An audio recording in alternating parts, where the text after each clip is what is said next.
যখন কোনো সিনেমার জন্য কাজ করো তখন একজন ধরো পরিচালকের ভিশন সেটা আলাদা থাকে, আর তুমি অ্যাজ আ মিউজিশিয়ান বা একজন শিল্পী হয়ে তোমার একটা ভিশন আলাদা থাকে, তো ওই দুটোকে কি করে ম্যাচ করো সেই সময়?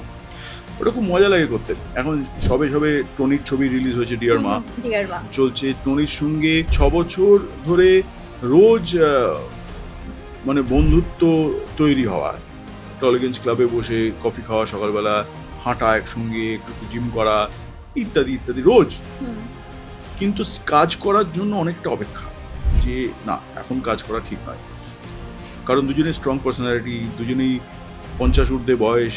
আমাদের বুঝতে হবে যে আমাদের বক্তব্য স্ট্রং, মতবিরোধ হয়ে যেতে পারে। তাহলে বন্ধুত্ব এফেক্টেড যদি না করতে হয়, তাহলে সেই বন্ধুত্বটা সলিডিফাই করতে হবে।